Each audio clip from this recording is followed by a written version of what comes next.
Good morning, everyone. Now, the last of the times we were having the discussion of this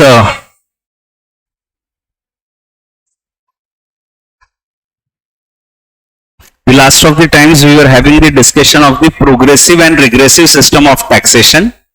और हमने ऐसा कहा था कि all the direct taxes are progressive, all the indirect taxes are regressive, and basically a progressive system is one जहां पर जैसे जैसे इनकम बढ़ती जाती है वैसे वैसे न केवल टैक्स का अमाउंट बढ़ता जाता है बल्कि इफेक्टिव रेट ऑफ टैक्स भी बढ़ता जाता है। जैसे इनकम टैक्स में होता है, अपन ने उसको डेमोन्स्ट्रेट करने के लिए ऐसा एक चार्ट बनाया था और अपन क्लियरली देख सकते हैं कि इनकम जैसे जैसे बढ़ती जा रही है टैक्स का अमाउंट तो बढ़ता जा रहा है, पर उससे ज्यादा इंपॉर्टेंट है इफेक्टिव रेट ऑफ टैक्स, वैसे वैसे रेट ऑफ टैक्स भी बढ़ता जा रहा है। ठीक है, that is a progressive system.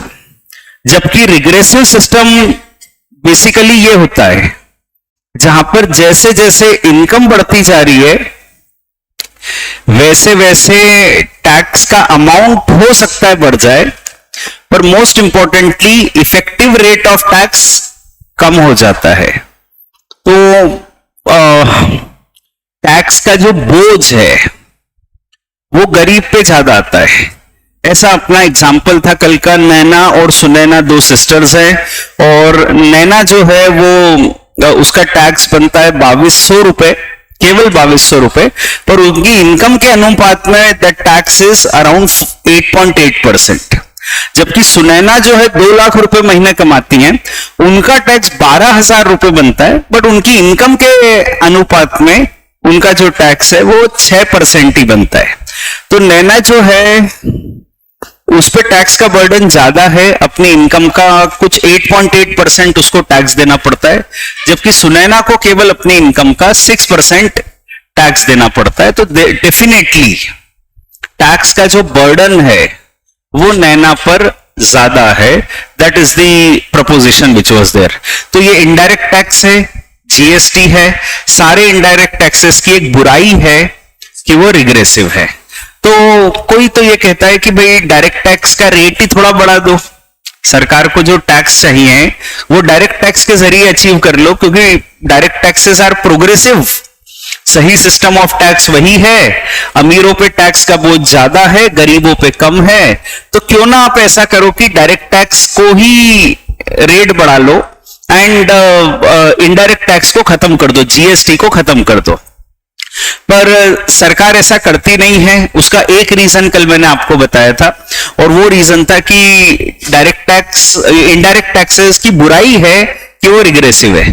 तो टैक्स को ही क्यों खत्म करो, उसकी बुराई को खत्म कर दो। वो बुराई को खत्म कर दोगे तो बात खत्म हो जाती है। तो इनडायरेक्ट टैक्सेस की बुराई को कैसे खत्म करते हैं, तो अलग अलग रेट ऑफ टैक्स वो लोग रखते हैं। जैसा कल मेरा एग्जाम्पल था कि जो नेसेसिटीज है, हमारे एग्जाम्पल में जो 25,000 रुपए महीना कमा रही हैं उनका मेजर खर्चा जाता है नेसेसिटीज पे। तो वो 25,000 में से एक मेजर पोर्शन जो टैक्स का दे रही थी 8.8, अब उसका rate of tax instead of 10% कर दो 5%, तो उनका टैक्स का जो बर्डन है वो 4.4% हो जाएगा। और सुनैना का खर्चा होता है लग्जरीज पे, तो उनका टैक्स रेट 10% की जगह कर दो से 20%, तो उनको अल्टीमेटली टैक्स का बोझ बढ़ जाएगा। तो effective rate of tax change हो जाएगा, जिसकी इनकम कम है उसका कम हो जाएगा, इफेक्टिव रेट जिसकी इनकम ज्यादा है उसका इफेक्टिव रेट ऑफ टैक्स ज्यादा हो जाएगा। So this is the mechanism, this is the way जिससे इनडायरेक्ट टैक्सेस की रिग्रेसिवनेस को खत्म किया जा सकता है। इनडायरेक्ट टैक्सेस को खत्म करना कोई एक प्रॉपर सॉल्यूशन नहीं है, उसकी रिग्रेसिवनेस को खत्म किया जा सकता है। ठीक है, तो ऐसे ही होता है, अपन प्रैक्टिकली भी देखते हैं कि एक नॉर्मल रेस्टोरेंट में अपन खाना खाएंगे तो वहां पे 5% लगेगा, एसी रेस्टोरेंट में अगर हम खाना खाएंगे तो वहां पे 18% जीएसटी लगेगा, कार खरीदेंगे तो इसमें 10% 5% जीएसटी है, किसी में 28% जीएसटी है। तो उन्होंने लग्जरीज पे रेट ऑफ टैक्स ज्यादा रखे हैं और नेसेसिटीज पे रेट ऑफ टैक्स कम रखे हैं। तो that is how the regressiveness of the indirect taxes are removed, reduced. तो ये कल की बात है। पर फिर भी किसी ने सजेस्ट किया कि सर इतने सारे टैक्सेस रख के क्या मतलब है। देखो अभी इंडिया में 163 टाइप के टैक्सेस है। अपन दो चार पढ़ रहे हैं, जैसे इनकम टैक्स पढ़ रहे हैं, जीएसटी आप पढ़ोगे, तो इंडिया में 163 टैक्सेस है। एंड हमारा एक सपना है वन कंट्री वन टैक्स, तो क्यों ना वन कंट्री वन टैक्स कर दें। और मैं क्योंकि डायरेक्ट टैक्स पढ़ा रहा हूं, इसलिए मेरा कहना है कि सारे टैक्सेस हटा दो और बस एक ही टैक्स रखो, इनकम टैक्स। थोड़ा रेट बढ़ा दो ना, और क्या। तो सारे टैक्स हटा के केवल एक ही टैक्स कर दो, इनकम टैक्स। पर सरकार ऐसा कर नहीं पाती है। भले वो कितनी भी बातें हों कि वन कंट्री वन टैक्स होना चाहिए, पर ऐसा पॉसिबल ही नहीं है। ऐसा इसलिए पॉसिबल नहीं है कि मान लो हम आपसे कहें कि आपको इनकम टैक्स अभी लगता है 30%, 30 की जगह वो लगेगा 150%। ठीक लग रहा है? इनकम कमाओ 10 लाख रुपए, 15 लाख रुपए इनकम टैक्स दे देना। सही लग रहा है? नहीं लग रहा है? आप बोलोगे क्या बकवास है, 10 लाख रुपए कमाएंगे तो 15 लाख रुपए इनकम टैक्स कैसे देंगे, मतलब कमाना ही बंद कर देंगे हम तो, इतना टैक्स है। तो अभी सरकार 15 लाख से भी ज्यादा ले रही है आपसे, पर आपको पता नहीं चलता है। इसलिए पता नहीं चलता है क्योंकि नंबर ऑफ टैक्सेस ज्यादा है। टैक्स बेस उन्होंने क्रिएट कर रखा है, अलग अलग नाम के उन्होंने छोटे छोटे इंजेक्शन बना रखे हैं। कभी आपको इनकम टैक्स का इंजेक्शन लगा देते हैं, कभी जीएसटी का लगा देते हैं, कभी प्रॉपर्टी टैक्स का लगा देते हैं, कभी स्टैंप ड्यूटी का लगा देते हैं, कभी कोई सा इंजेक्शन लगा देते हैं। आपको पता ही नहीं चलता, दर्द कम होता है कि एकदम से सारा खून निकाल लेंगे तो प्रॉब्लम हो जाएगा। धीरे धीरे आपका खून निकाल रहे हैं, आपको पता भी नहीं चलता है। तो that is the reason why do we have so many taxes. और ये चीज जो है कि वन कंट्री वन टैक्स होना चाहिए, ये एक्चुअली गलत है। बिकॉज टैक्स बेस जितना ज्यादा होगा, सरकार उतना ज्यादा टैक्स कलेक्ट कर सकती है। मैं आपको उदाहरण देता हूं। अभी देखो, आप सोचना आप कितना इनकम टैक्स, कितना टैक्स दे रहे हो। कोई भी व्यक्ति जो बिजनेस कर रहा है वो कितना टैक्स दे रहा है।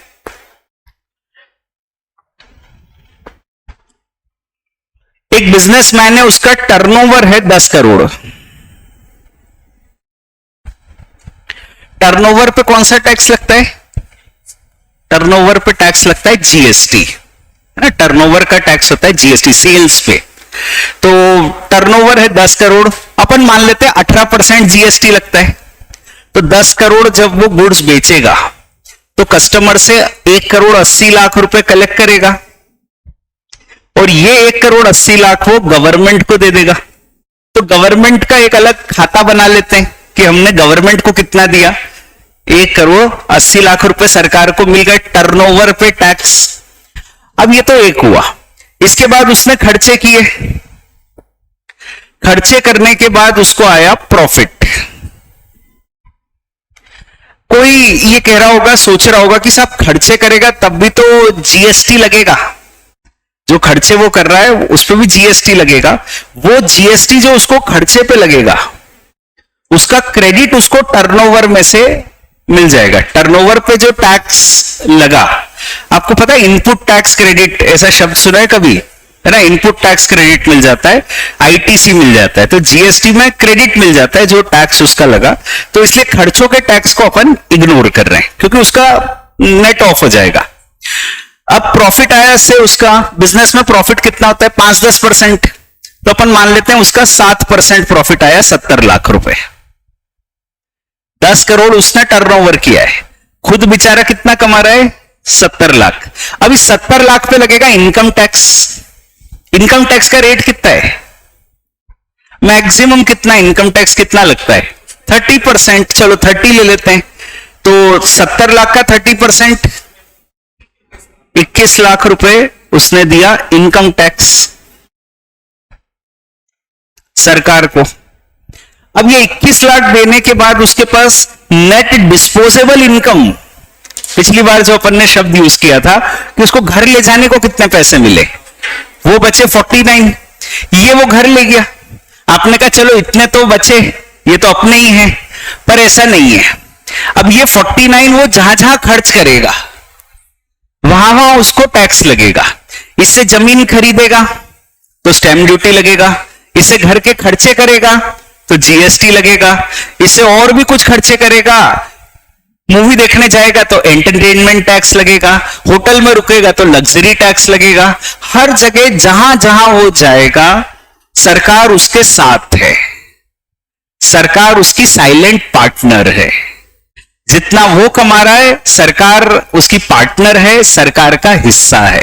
तो मान लेते हैं कि उसके ये 49 लाख के खर्चे में से उसको 5-10 लाख रुपए का या राउंडिंग ऑफ के लिए 9 लाख रुपए के अदर टैक्सेस लग गए, whatever, GST and entertainment tax, stamp duty, property tax, ये सब लग गए। तो कुल मिला के अब उसका जो फाइनली टैक्स पेमेंट हुआ वो हुआ 2,10,00,000। उसने घर कितने ले गया? 49। खुद ने कितने कमाए? 49। सरकार को कितने दिए? 2,10,00,000। अब वो कह दें कि सारे टैक्स हटाओ और इनकम टैक्स लगा दो 300%। 70 लाख का प्रॉफिट था, उसका 300% इनकम टैक्स दे दो। अच्छा लग रहा है क्या? नहीं लग रहा है। आप कह रहे हो 300% कोई होता है क्या इनकम टैक्स? नहीं होना चाहिए। तो सरकार ने कहा कि हमको 30% इनकम टैक्स दो। इनकम टैक्स का छोटा सा इंजेक्शन 30%, एक दूसरा injection GST, as property tax, ऐसे अलग अलग आपसे टैक्स लिए जाते हैं। तो आपको पता भी नहीं चलता कि आपके शरीर से कब खून निकल रहा है। So that is the point which is there. We have so many taxes ताकि सरकार को ज्यादा टैक्स मिल सके। ठीक है, एक ही टैक्स होना सही नहीं है क्योंकि उससे सरकार को फायदा नहीं होगा। लोगों को भी दिखता है वो कि इतना टैक्स ले रहे हो, अभी 300% इनकम टैक्स ले रहे हो, दिखेगा एकदम से, जबकि आप उससे ज्यादा ही टैक्स दे रहे हो, पर वो दिख नहीं रहा है, पता ही नहीं चलता है आपको कब टैक्स दे देते हो आप। ठीक है, रेस्टोरेंट में जाते हो, कुछ स्नैक्स वगैरह ऑर्डर किए, फूड ऑर्डर किया, 1,000 रुपए का बिल आया, उसमें 50 रुपए दे दिया आपने। अब आप 4 लोग वहां पे रेस्टोरेंट में गए तो 5वें मोदी जी आपके साथ बैठे, उनका 50 रुपए हिस्सा है। ठीक है, उनने भी कुछ ऑर्डर किया है 50 रुपए का। तो इस तरीके से चीजें हो रही है। ठीक है, that is the system we have. अपने को पता भी नहीं चलता है। ठीक है, इसकी जगह अगर एक सिंगल टैक्स हो जाए तो उसका बर्डन एकदम से दिखेगा। और यही प्रॉब्लम हुई जब जीएसटी आया। पहले क्या होता था कि 27 टैक्सेस थे, उन 27 टैक्सेस को रिप्लेस करके एक सिंगल टैक्स किया, जीएसटी। पहले होता था entry tax, VAT, central sales tax, ऐसे अलग अलग नाम से टैक्स लेते थे। अब क्या हुआ, इन सबको करके एक सिंगल टैक्स बना दिया, जीएसटी। तो पहले व्यक्ति क्या करता था, एंट्री टैक्स दे देता था 12%, वैट दे देता था 12%, एक्साइज दे देता था 12%, 36% टैक्स दे रहा था। अब जीएसटी में उनने कह दिया 28% लगेगा। तो लोगों ने कहा 28% जीएसटी। पहले क्या हो रहा था कि पता नहीं चलता था ना, क्योंकि अलग अलग नाम से दे रहे हो आप। अपन ने कहा एंट्री टैक्स 12 ही तो लग रहा है, एक्साइज 12 ही तो लग रहा है। अब ये सब मिला के एक सिंगल टैक्स हो गया, दैट इज जीएसटी। और सरकार ने कहा हम तो 28 ही लेंगे आपसे। हमने कहा 28% लोगे, बहुत ज्यादा ये तो, बिकॉज ऑफ द रीजन कि वो फिगर दिखता है, पहले वो दिखता नहीं था। सो that is the problem with having a single taxation. इसलिए बहुत सारे टैक्सेस होते हैं और अलग अलग नाम से सरकार पैसा लेती है, टैक्स लेती है, ताकि गवर्नमेंट को ज्यादा से ज्यादा टैक्स मिल सके। So that is some small point which is there. ठीक है, एंड अब आगे देखते हैं। एक अपने को पढ़ना है इक्विटी का कंसेप्ट। जी,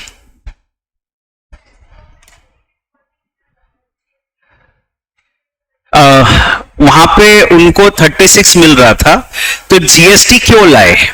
देखिए, बात अमाउंट ऑफ टैक्स या रेट ऑफ टैक्स की एक जगह है, और दूसरी बात आती है that is a proper system.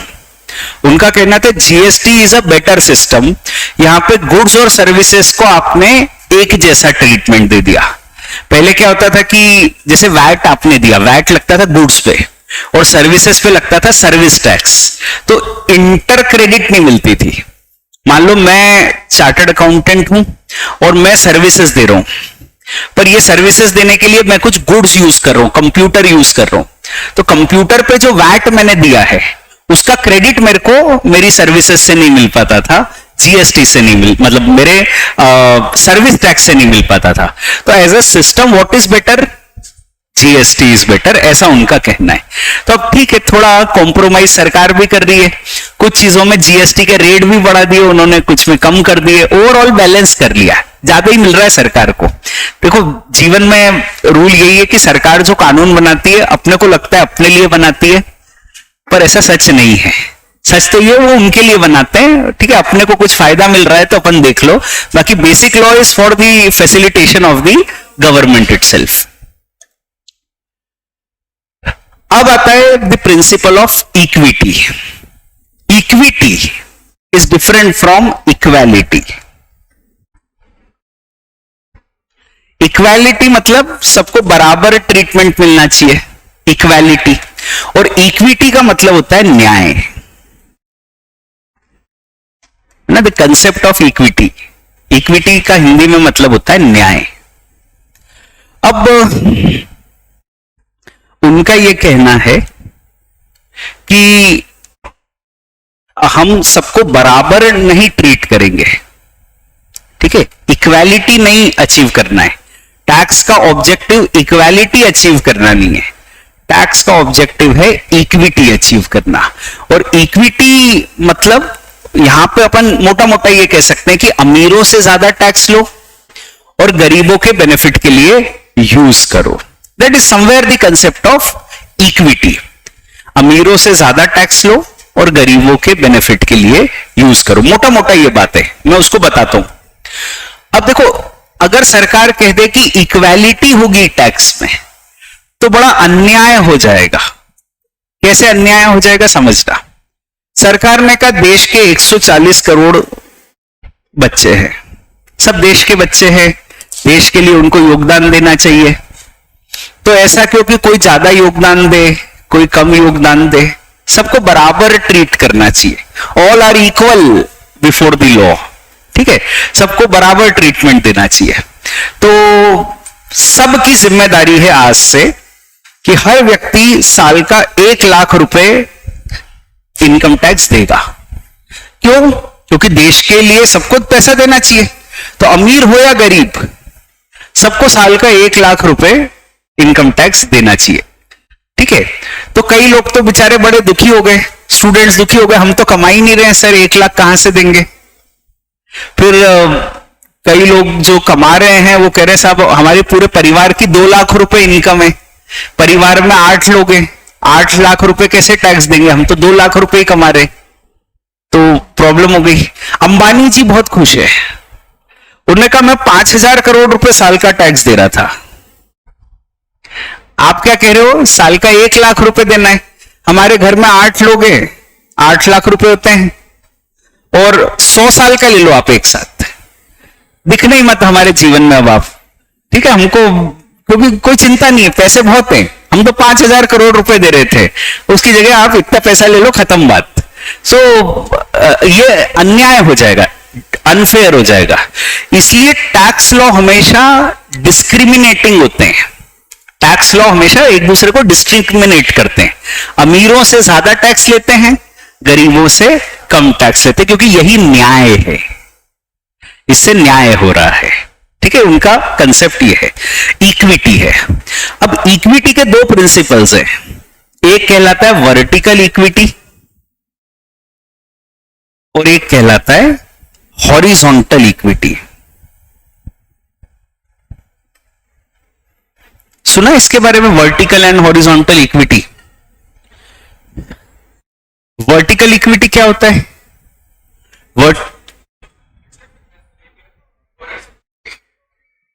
Yes, rich लोगों से पैसा लो और पुअर को दो, उसको हम लोग उसकी लैंग्वेज ऐसी यूज करते, अनइक्वल्स shall be treated unequally. ठीक है, उल्टा भी कह सकता हूं मैं, unequals shall not be treated equally, ऐसा भी कह सकते हैं, unequals shall not be treated equally. तो that is called as vertical equity. फिर होता है हॉरिजॉन्टल इक्विटी. हॉरिजॉन्टल इक्विटी के सिद्धांत को हम लोग कहते हैं equals shall be treated equally. Equals shall be treated equally. उल्टा भी कह सकता हूं, equals shell not be treated unequally, है ना, ऐसा भी कहा जा सकता है. तो यह है इक्विटी का प्रिंसिपल.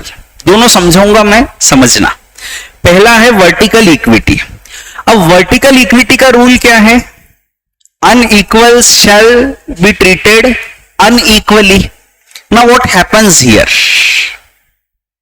कि मान लो दो लोग हैं जो अनइक्वली प्लेस्ड है.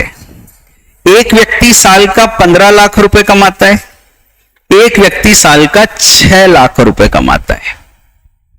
अब आप दोनों से कह दोगे कि दोनों को 1-1 लाख रुपए साल का टैक्स देना है,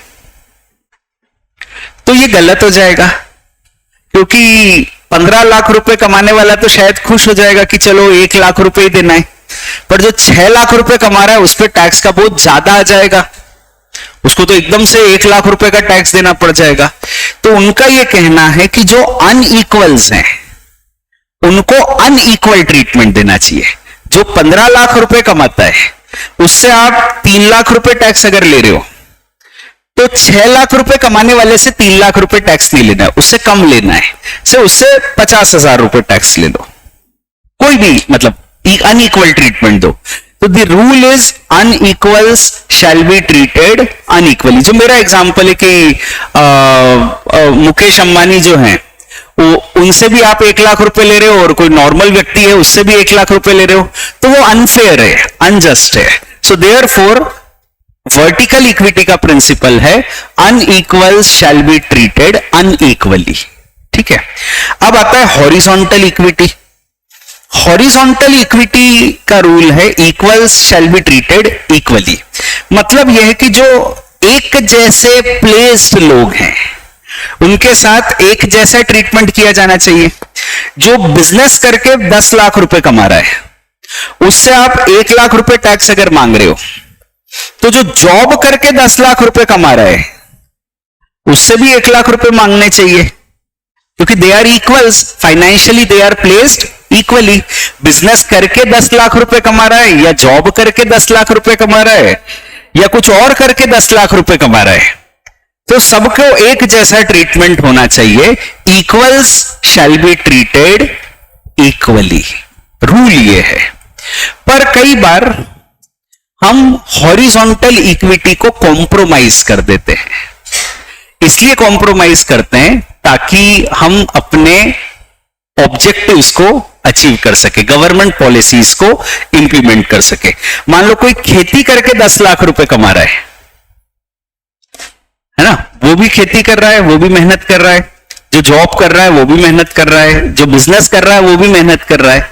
तो कोई खेती करके अगर 10 लाख रुपए कमा रहा है, उससे भी अगर आप 1 लाख रुपए मांग लोगे तो ये तो गलत हो जाएगा. तो that is the rule we are talking about. Unequals shall not be treated, equals shall be treated equally. तो यहां पर खेती वाले को तो आपने एग्जम्प्ट कर दिया, बिजनेस वाले को आप टैक्स ले रहे हो. कई लोगों को ऑब्जेक्शन लगता है, ये कई लोगों को गलत लगता है कि साहब ये तो गलत है, हम भी मेहनत कर रहे हैं, जॉब कर रहे हैं, हमसे आप टैक्स ले रहे हो. वो किसान मजे में है. कई किसान ऐसे होंगे जो पैसा कमा रहे हैं आराम से और उन पे टैक्स नहीं लग रहा है. तो कई लोग इसको ऑब्जेक्ट करते हैं, लोगों को लगता है, मन में फील होता है कि साहब अनफेयर सिस्टम है. पर ये अनफेयरनेस इसलिए क्रिएट की जाती है ताकि गवर्नमेंट पॉलिसीज को इंप्लीमेंट किया जा सके. So that is the idea of all this. तो एनीवेज वर्टिकल इक्विटी तो हम अचीव कर ही लेते हैं, अमीरों से ज्यादा टैक्स लेते हैं और गरीबों से कम लेते हैं। तो जो ज्यादा कमा रहा है उससे ज्यादा टैक्स लेते हैं, जो कम कमा रहा है उससे कम टैक्स लेते हैं, अनइक्वल ट्रीटमेंट करते हैं। और फिर हॉरिजॉन्टल इक्विटी वैसे अचीव हो जाना चाहिए, जो एक जितना कमा रहा है उससे एक जितना टैक्स लेना चाहिए, पर कई बार उसको हम सैक्रिफाइस करते हैं, कॉम्प्रोमाइज करते हैं to achieve our political economic objectives. So that is the concept of equity. ठीक है, अब आगे। हाँ सर, इतना टैक्स होने के कारण ही लोग अपनी इनकम शो नहीं करना चाहते। बिल्कुल, देखो मैं आपको बड़ी आपने अच्छी बात कही Neha, you have put a very good point. देखो मेरा ऐसा कहना है कि लोग हमेशा सरकार को ब्लेम करते हैं कि सरकार ने ऐसा कानून बनाया है जिसका पालन ही नहीं हो सकता, इतने टैक्स आप लेते हो, इतना कॉम्प्लिकेटेड लॉ लिखा है कि उसका पालन ही नहीं हो सकता, इसीलिए तो टैक्स की चोरी होती है। आप कहते हो इतना इतना टैक्स दो, तो ठीक है, फिर लोग चोरी क्यों करते हैं? इसीलिए करते हैं क्योंकि आपने सिस्टम ही ऐसा बनाया है कि वो सिस्टम को हम लागू ही नहीं कर सकते, फॉलो ही नहीं कर सकते। और गवर्नमेंट ऐसा कहती है कि हमने सिस्टम ही ऐसा इसलिए बनाया क्योंकि लोग चोरी करते हैं। अगर लोग चोरी नहीं करते तो सिस्टम सिंपल बनाते, क्योंकि लोग चोरी करते हैं इसलिए हमको ऐसा सिस्टम बनाना पड़ा। तो ये एक साइकिल है, इसका कोई एंड नहीं है। People will always blame the government, government will always blame the people.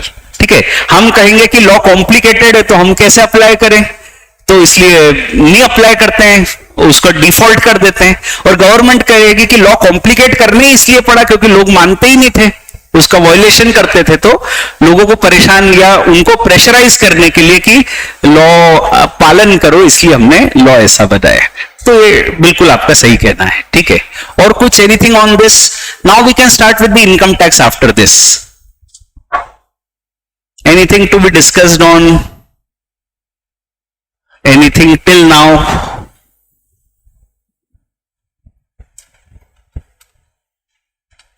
No, चलो आगे बात करते। अब देखिए, अपन को अब पढ़ना है income tax act 1961। Income tax act 1961 का पहला सेक्शन, सेक्शन 1। ठीक है, किसी भी एक्ट का जो पहला सेक्शन होता है उसका नाम होता है short title, scope and date of commencement.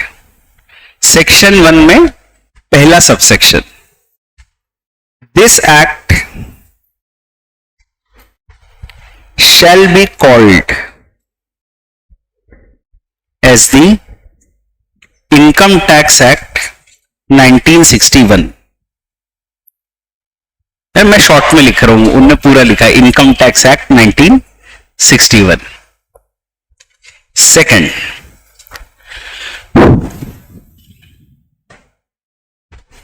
it applies to the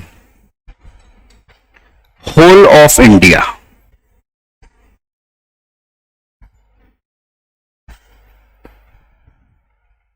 third,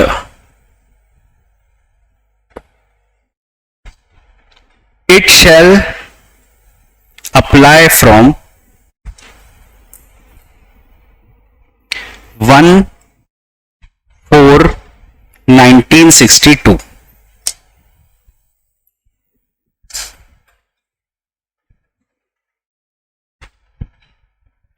It shall apply from 1/4/1962। Now, first point, this act shall be called as the Income Tax Act 1961।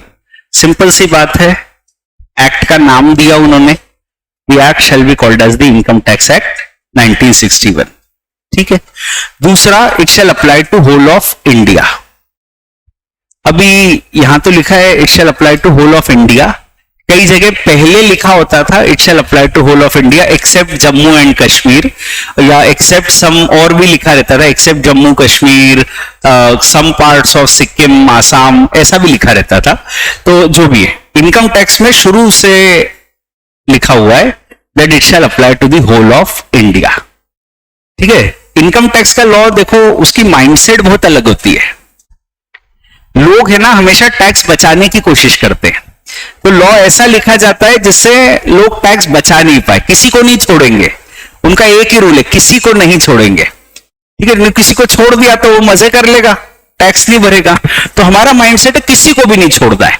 अब यहां लिख देते हैं it shall apply to whole of India except Jammu Kashmir, तो कई लोग सिर्फ जम्मू कश्मीर जाके इसीलिए रहने लग जाते हैं कि इनकम टैक्स नहीं लगेगा। उसने कहा कि अपने को बिजनेस कहां करना है, जम्मू कश्मीर में।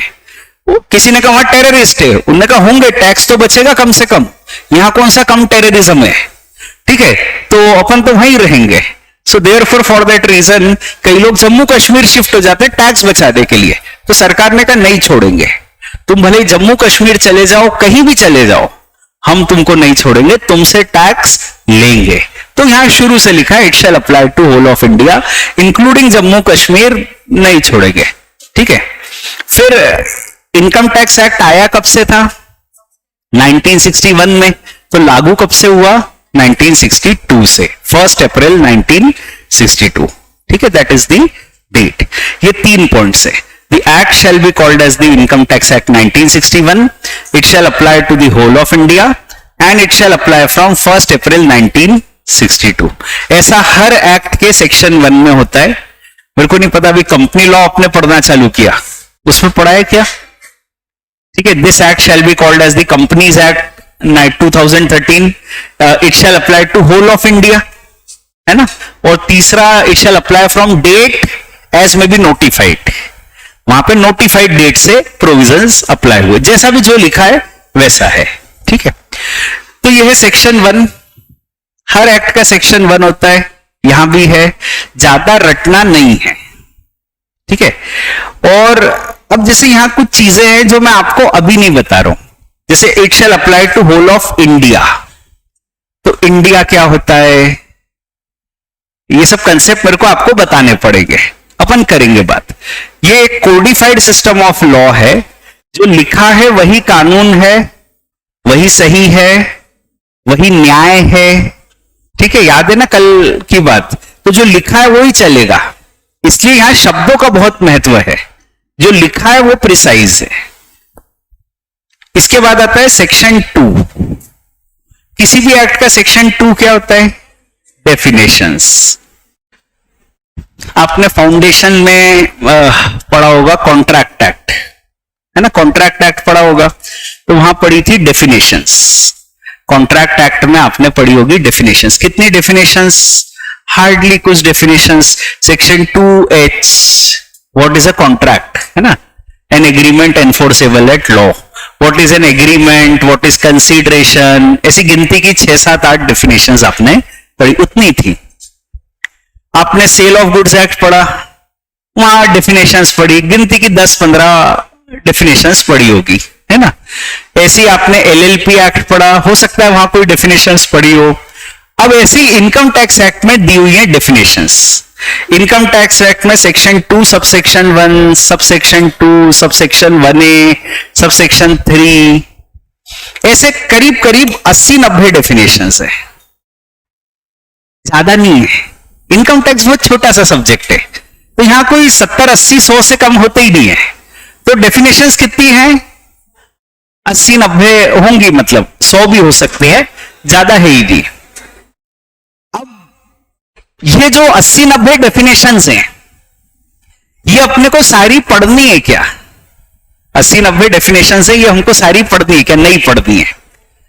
हमको पढ़नी है गिनती की 15-20 डेफिनेशंस, 15-20 डेफिनेशंस इंटर में पढ़नी है, फाइनल में थोड़ी और पढ़ लोगे, इंटर में बस 15-20 डेफिनेशंस पढ़नी है। और वो 15-20 डेफिनेशंस भी अभी नहीं पढ़ेंगे। अगर 80-90 डेफिनेशन होती तो महीना भर सिर्फ डेफिनेशन में ही लग जाता अपने को। तो 80-90 नहीं पढ़नी है, 15-20 पढ़नी है, और वो 15-20 भी अपन नीड बेसिस पे पढ़ेंगे। जब जो शब्द आएगा, जिसका रेफरेंस आएगा, उस समय उसकी डेफिनेशन हम पढ़ेंगे। आज उसकी डेफिनेशन पढ़ना एक मतलब एम्प्टी फॉर्मेलिटी हो जाएगी, अपने को समझ ही नहीं पड़ेगा कि इस डेफिनेशन का रेलेवेंस क्या है। तो अपन उसको पढ़ेंगे नीड बेसिस पे, जब जहां जरूरत आएगी पढ़ेंगे। 15-20 रटनी है बिल्कुल। इनकम टैक्स क्या बहुत बड़ा लॉ है ना, तो यहां पे सिर्फ सेक्शन 2 में डेफिनेशंस नहीं है, सेक्शन 3 में भी एक डेफिनेशन है। कुछ होता है previous year and assessment year, तो इसका कुछ कंसेप्ट या डेफिनेशन है सेक्शन 3 में, वो भी पढ़ेंगे नीड बेसिस पे, है ना, जब जैसी डेफिनेशंस आएगी। एक दो बातें ऐसी पूछ लेता हूं। आपको पता है किसी भी एक्ट का डेफिनेशन सेक्शन जो होता है वो एक डिक्शनरी के जैसा होता है, अल्फाबेटिकल ऑर्डर में होता है। मतलब अगर आपको एग्रीकल्चर और कंपनी की डेफिनेशन ढूंढनी है तो पहले कौन सी मिलेगी? एग्रीकल्चर की, alphabetical order. It's like a dictionary किसी भी एक्ट का। एक बात। दूसरी बात, मैं ऐसे शब्द यूज कर रहा हूं, सेक्शन, सबसेक्शन, समझते हो ये क्या होता है? क्या होता है? देखो ये लिखा है 10, 17, C, 4, P, 3। बताओ अभी ये क्या क्या लिखा है? सेक्शन 10 ये है सेक्शन, सब सेक्शन, क्लॉज ये है सब क्लॉज, इसके बाद ये है आइटम और ये है सब आइटम। ठीक है, ऐसा होता है। हमेशा याद रखना कि सेक्शन नंबर्स जो होते हैं वो अल्फाबेट होते हैं। 10, 11, 10, 11, 12 न्यूमेरिक होते हैं। I am sorry, section numbers are always numeric. Numeric होते हैं पर उसमें अल्फाबेट भी आ सकते, कैसे? 11A, 11 कैपिटल ए, ये भी सेक्शन नंबर है। ठीक है, 10 और 11 के बीच में इंट्रोड्यूस हुआ, या 11 और 12 के बीच में, तो 11A alpha numeric. Basically it's a numeric, पर उसमें अल्फाबेट डाल दिया। सब सेक्शन भी न्यूमेरिक होते हैं, पर यहां भी हो सकता है 17A, है ना। क्लॉज हमेशा अल्फाबेट होते हैं, ABC। ठीक है, सब क्लॉज हमेशा रोमन नंबर्स होते हैं, 1, 2, 3, 4। आइटम्स अगेन अल्फाबेट्स एंड सब आइटम्स अगेन रोमन नंबर्स। ये एक नॉमेनक्लेचर है, स्टैंडर्डाइजेशन है। कोई भी एक्ट आप पढ़ोगे तो ये पार्लियामेंट का लॉ लिखने का स्टैंडर्डाइजेशन है कि सेक्शन नंबर और सब सेक्शन को न्यूमेरिक रखो, क्लॉज को अल्फाबेटिक रखो, एंड देन सब clauses are roman, and then we have again alphabets and romans, items and sub items. Income tax में जनरली यहीं पे आप रुक जाओगे, section, sub section, clause, sub clause, पर फिर आगे आइटम, सब आइटम्स भी होते हैं इनकम टैक्स में। बाकी लॉ में तो वहां पहुंच ही नहीं पाते हो। इनकम टैक्स का लॉ बहुत ज्यादा अमेंडेड लॉ है, बहुत अमेंडमेंट आ चुके हैं, तो वी हैव आइटम्स एंड सब आइटम्स ऑल्सो। अपने को इतने सेक्शन नंबर वगैरह रटने नहीं है, चिंता मत करना। मतलब 100 सेक्शन नंबर है, अपन को 25-30 रटने पड़ेंगे सेक्शन नंबर, और वो भी अपने ऊपर है, अपन कितने रट पाते हैं। मेरे से पूछोगे आज के बाद तो मैं कहूंगा बेटा सारे सेक्शन नंबर रटने हैं। मेरे से पूछोगे तो मैं क्या कहूंगा? रटना है क्या सर? हाँ रटना है, क्यों नहीं रटना है। इनकम टैक्स कितना पढ़े? सुबह शाम दिन रात 24 घंटे इनकम टैक्स पढ़ो। मेरे से पूछोगे तो मैं क्या कहूंगा, मेरा क्या जा रहा है। पर practically you have to take a call कि आप कितना पढ़ना चाहते हो, कितना पढ़ोगे। बाकी मेरे से पूछोगे सब पढ़ लो, सर मॉड्यूल भी पढ़ लें क्या? बिल्कुल पढ़ो, और किताबें भी पढ़ लें क्या? जितनी आ रही है सारी खरीद के लाओ, सब पढ़ो, कोई चिंता नहीं है। सिर्फ इनकम टैक्स पढ़ो और कुछ मत पढ़ो। मेरे से पूछोगे तो मैं तो यही कहूंगा, पर you have to make a balance कि क्या करें। ठीक है, नोट्स वगैरह आपको प्रिंटेड मिलेंगे, तो अलग से आपको मेरे ख्याल से तो कोई किताब पढ़ने की जरूरत नहीं है। नोट्स मिलेंगे, प्रैक्टिकल क्वेश्चंस हम करेंगे। हमारा सब्जेक्ट थ्योरी है कि प्रैक्टिकल है? हमारा सब्जेक्ट है प्रैक्टिकल। इसमें 90% प्रैक्टिकल है, क्वेश्चंस आते हैं एग्जाम में। पर वो 90% प्रैक्टिकल करने के लिए हमारे क्लास का 80% डिस्कशन थ्योरी रहेगा, क्योंकि बहुत सारी थ्योरी है। जब वो बहुत सारी थ्योरी पढ़ेंगे तब प्रैक्टिकल कर पाएंगे। ऐसा थोड़ी है कि मैं आज ही दे दूंगा बेटा चालू हो जाओ प्रैक्टिकल, कुछ पता ही नहीं अभी तो कैसे करोगे। तो प्रैक्टिकल करने के लिए आपको थ्योरी पढ़नी पड़ेगी। बहुत सारी थ्योरी मैं पढ़ाऊंगा, उसके बाद आप प्रैक्टिकल करेंगे, बीच बीच में करते हुए चलेंगे। But our exam is 90% practical. ठीक है, प्रैक्टिकल पेपर है। CA inter income taxes 90% practical, CA final income taxes 90% case study. Case study वहां पे आपको वही मैंने जो बताया ना, क्लाइंट आ गया आपसे सवाल पूछ रहा है और आपको उसका जवाब देना है, वैसे क्वेश्चंस आते हैं। ठीक है, अब रियल इनकम टैक्स चालू होता है विद सेक्शन 4। यहां से अपन एक्चुअली इनकम टैक्स पढ़ेंगे।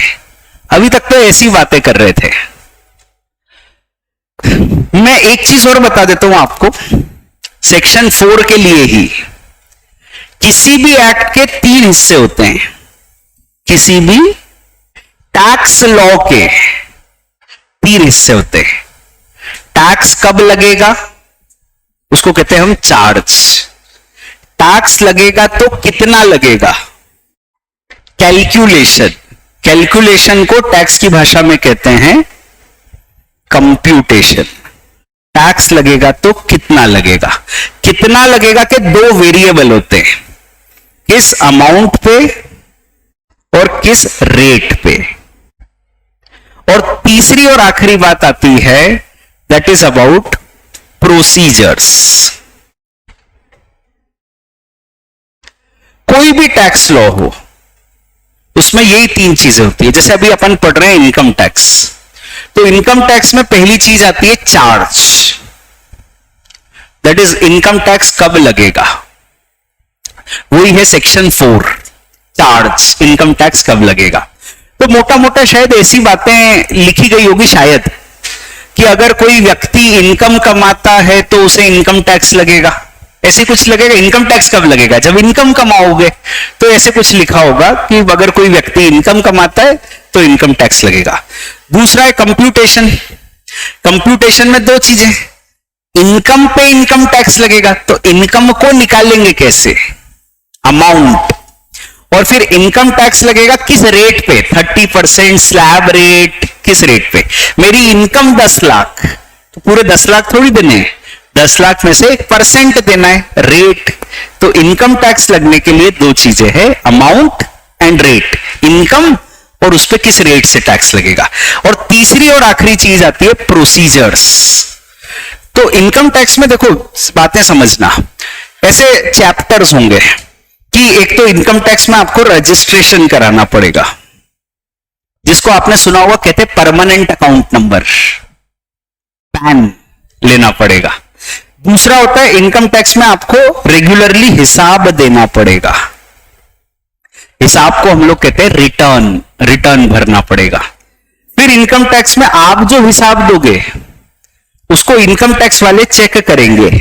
ऐसा थोड़ी आपने कह दिया वो परम सत्य है। इनकम टैक्स वाले मान के चलते कि आप तो झूठ बोलते हो। टैक्स में सब झूठ बोलते हैं, क्योंकि टैक्स बचाने के लिए थोड़ा झूठ बोलना पाप नहीं होता है। ठीक है, वो झूठ जिससे अपना भला हो वो झूठ झूठ नहीं होता है, ऐसी सोच है टैक्स में सबकी। तो आप जो हिसाब दे रहे हो तो गलत ही दे रहे होगे, तो फिर वो हिसाब चेक करेंगे, असेसमेंट। और फिर होता है अगर आपने चोरी की तो पेनल्टी लग सकती है, जेल भी जाना पड़ सकता है। टैक्स कैसे भरना है, टीडीएस सुना, टीडीएस है ना, टैक्स डिडक्शन एट सोर्स वगैरह। तो ऐसे कई सारे चैप्टर्स होते हैं। Procedure, TCS, tax collection at source, advance tax, बहुत सारे चैप्टर्स, 55 चैप्टर्स हैं केवल सीए फाइनल में। इंटर में 20 चैप्टर बस। ज्यादा है ही नहीं, कोर्स अपना शिव जी का प्रसाद है, छोटा सब्जेक्ट है, इसीलिए दो लोगों को पढ़ाना पड़ रहा है, ठीक है, एक व्यक्ति नहीं पढ़ा सकता है। तो चार्ज कंप्यूटेशन प्रोसीजर्स, टैक्स कब लगेगा, लगेगा तो कितना लगेगा, और प्रोसीजर्स, ठीक है। मान लो जीएसटी आप पढ़ोगे, तो जीएसटी में क्या पढ़ोगे, यही तो तीन बातें पढ़ोगे। जीएसटी कब लगेगा, ऐसा कुछ लिखा होगा कि जब कोई गुड्स एंड सर्विसेज प्रोवाइड करेगा तब जीएसटी लगेगा। कंप्यूटेशन, सेल वैल्यू पे जीएसटी लगेगा, तो सेल वैल्यू कैसे निकालोगे, इंक्लूडिंग फ्रेट, ट्रांसपोर्टेशन, क्या क्या वैल्यू को सेल वैल्यू निकालोगे, और फिर उस पर किस रेट से जीएसटी लगेगा, 5%, 12%, 18%, तो वैल्यू एंड रेट।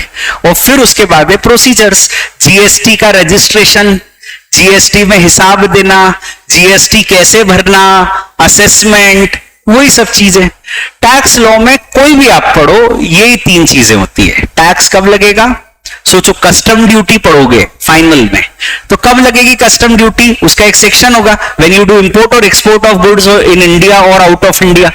फिर कंप्यूटेशन, किस वैल्यू पे कस्टम ड्यूटी लगेगी, लैपटॉप लेके आ रहे हो तो लैपटॉप की कौन सी वैल्यू लोगे, दुबई से लैपटॉप लाए तो दुबई की वैल्यू लोगे या इंडिया की वैल्यू लोगे, क्वेश्चन किस रेट पे लगेगा, ठीक है। और फिर प्रोसीजर्स, वहां पे इंपोर्ट कैसे होगा, एक्सपोर्ट कैसे होगा, क्या डॉक्यूमेंटेशन होंगे, वो हिसाब कैसे करेंगे, etcetera etcetera, that is procedures. तो ये किसी भी टैक्स लॉ में होता है। अब इनकम टैक्स लॉ का अपन पढ़ रहे हैं section 4, which is the charging section.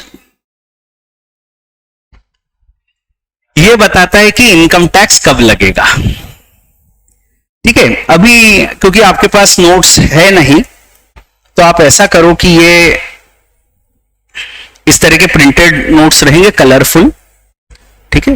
And अभी आप चाहो तो ऐसा कर सकते हो कि ये थोड़ी सी 6 बातें लिख लो, अपन एक एक करके इनको डिस्कस करेंगे।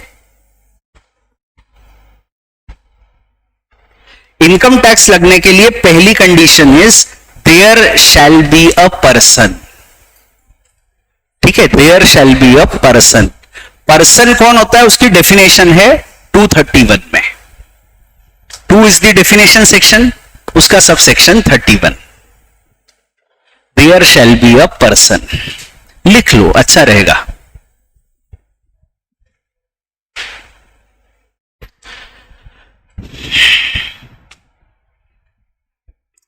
अभी शुरू के कुछ दिन अपन एक कॉपी बना लेते हैं और कुछ लिखते हुए चलेंगे। Once you get the printed notes, मेरा कहना रहेगा कि आपको कोई जरूरत नहीं कुछ भी लिखने की, सब कुछ उसमें दिया है, accept 2 things.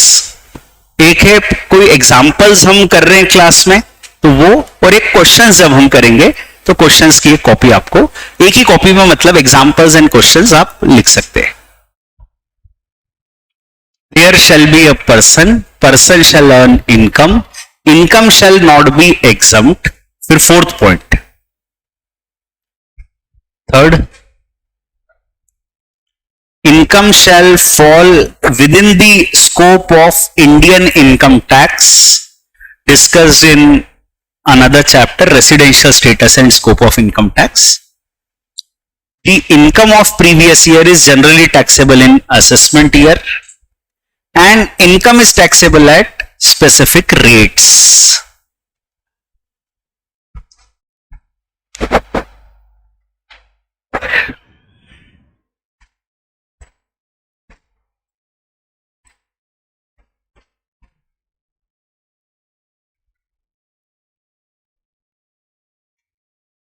There shall be a person, person shall earn income, income shall not be exempt, income shall fall within the scope of the income tax, income of the previous year is generally taxable in the assessment year and income is taxable at specific rates.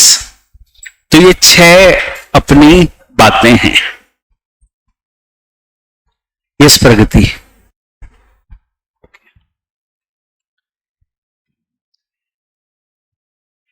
देखिए ये 6 बातें अपन ने लिख ली है, है ना। अब ये 6 बातें पढ़ने में अपने को लगेगा 1 महीना। 1 महीना। चार्ज ऑफ इनकम टैक्स करीब करीब 1 महीना अपने को लगेगा। फिर उसके बाद आएगा कंप्यूटेशन, उसमें अपने को पढ़ने में लगेगा करीब करीब 3.5 महीना। और फिर आखिरी चीज आएगा प्रोसीजर्स, वो 15 दिन लगेंगे, क्योंकि इंटर में है नहीं ज्यादा प्रोसीजर्स, तो फटाफट हो जाएगा। तो मोटा मोटा ये अपने सिलेबस का एक फ्रेमवर्क है। अपने को क्लियरिटी हर समय होनी चाहिए कि अपन क्या पढ़ रहे हैं, किस चीज का कितना कंटेंट है, क्या है। तो ये मोटा मोटा अपना चीज है कि इनकम टैक्स में चार्ज, कंप्यूटेशन एंड प्रोसीजर्स में कितना समय लगेगा। अब यहां पे कई लोग ऐसे सोच रहे होंगे कि सब पर्सन क्या होता है, इनकम क्या होता है, असेसमेंट ईयर क्या होता है, प्रीवियस ईयर क्या होता है। मैंने पता ही नहीं अभी, हर चीज में बहुत समय लगेगा। There shall be a person, person पढ़ाने में मेरे को कम से कम 7 दिन लगेंगे। पर्सन क्या होता है, तो टाइम टेकिंग चीज है, जल्दी नहीं करेंगे अपन, बहुत आराम से सिस्टमैटिकली पढ़ेंगे, कोशिश करेंगे सब कुछ पढ़ने की, ठीक है।